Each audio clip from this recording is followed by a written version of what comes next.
अस्सलाम वालेकुम students. Taught law की सीरीज़ में क्वेश्चन नंबर 7 है। ये बहुत इंपॉर्टेंट क्वेश्चन है। इसमें वो लैटिन टर्म्स हैं दो आपकी, लैटिन मैगज़ीन कह सकते हैं, लैटिन टर्म कह सकते हैं, लैटिन फ्रेज़ कह सकते हैं। एक है डेमनम साइन इंजूरिया और एक है इंजूरिया साइन डेमनम। इन दोनों को वो लिख के बता देता है कि आप इन दोनों को एक्सप्लेन करेंगे ये क्या है। तो इसका एज सच मटेरियल नहीं मिलता यूजुअली, और ना ही कोई बुक्स में इतना डिटेल बताया गया। लेकिन आपकी ये वीडियो मैंने बहुत ज़्यादा रिसर्च के बाद, बीइंग अ स्टूडेंट जब मैंने इस पर रिसर्च की तो मैंने ये काफ़ी ज़्यादा स्ट्रगल के बाद इसको मटेरियल गैदर किया, तो फिर आपके लिए अपलोड कर रही हूँ। तो जो ये मटेरियल इस वीडियो को देखने के बाद इंशाल्लाह you will be able to write almost three pages on both terms. ठीक है। मीनिंग की बात करें तो मीनिंग में डैमनम का मतलब होता है डैमेज, एक्चुअल डैमेज, यानी कि आपका नुकसान। साइन का मतलब है विदाउट। इंजूरिया का मतलब है लीगल इंजरी। लीगल इंजरी यानी कि ऐसी इंजरी जो कि आपके किसी भी फंडामेंटल राइट की जब वायोलेशन होती है तो जो इंजरी होगी उसे हम लीगल इंजरी कहते हैं। उसके बाद आती है इसकी डेफिनेशन। डेफिनेशन में आपने बताना है, सेलमन डिफाइन करता है there are many acts which although harmful but are not wrongful and give no rights of action.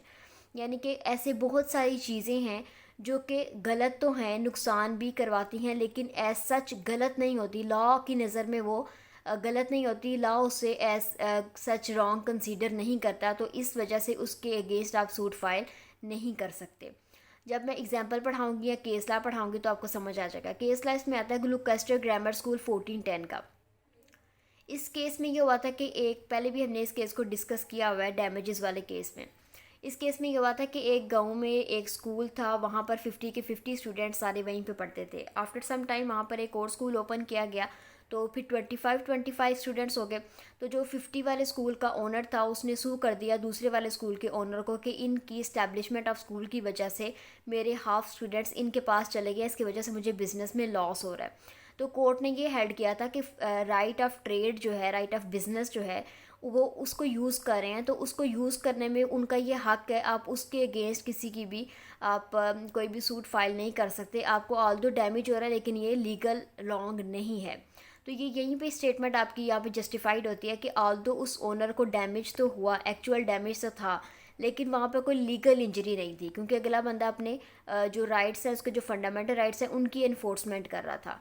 तो उसका रॉन्ग तो हुआ लेकिन उसको लॉ जो है वो रॉन्ग के तौर पर रिकॉग्नाइज नहीं करता था। तो यहाँ पर कोर्ट ने फिर उसको रेमेडीज़ देने से इनकार कर दिया। असेंशियल्स की बात करें तो बहुत सारे ऐसे केसेस हैं जिसके अंदर डैमेज आपका बहुत छोटा होता है, तो उसमें भी आपका राइट ऑफ एक्शन नहीं बचता, आपको अगली पार्टी को सू नहीं कर सकते, जिस तरह हमने स्लाइट हार्म वाले केस में पढ़ा।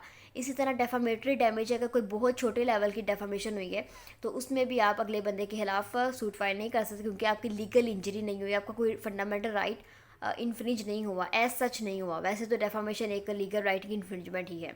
इसके अलावा ऐसा डैमेज जो कि किसी एविल को एंड करने के लिए हुआ, यानी कि अगर किसी पार्टी ने आपको नुकसान पहुंचाया इस नीयत के साथ कि आपको बड़े नुकसान से बचाए, जैसे हमने एक्ट ऑफ नेसेसिटी में पढ़ा, तो उस केस में भी लॉ नहीं रिकॉग्नाइज करता कि आपके साथ कुछ गलत हुआ है, ऑल्दो आपको नुकसान हुआ। इसी तरह फेयर कंपटीशन का मामला है। अगर फेयर कंपटीशन में अपने फंडामेंटल राइट्स की एक्सरसाइज में कोई इंसान आपको नुकसान पहुंचाता है, तो ऑल्दो आपको नुकसान हुआ है लेकिन लॉ इस नुकसान को नहीं देखता, लॉ आपको रेमेडीज़ नहीं देता। इसमें अगर हम देखें तो एक बहुत इंपॉर्टेंट केस लॉ की रूलिंग है, तो कोर्ट ने इसमें ये हेल्ड किया। तो आपने इस केस में इस केस का जो कोर्ट की हेल्ड है, कोर्ट का जो डिसीजन है वो ज़्यादा इंपॉर्टेंट है। कोर्ट इसमें हेल्ड करता है, mere interference with the comfort of the plaintiff's business however great it may be can not be considered a legal injury. यानी कि अगर किसी ने आपके सुकून में या आपके वैसे बिजनेस में इंटरफेयर किया है तो ये इसका मतलब ये नहीं है कि आपकी लीगल इंजरी होगी, जब तक कि आपका लीगल राइट को वायोलेट नहीं होगा। तो इस पूरे केस में पूरी फ्रेज का अगर मैं निचोड़ करके नहीं बताऊँ आप लोगों को, तो इसमें होता यह है कि आपको नुकसान तो हुआ है लेकिन कानून इसको नुकसान नहीं मानता।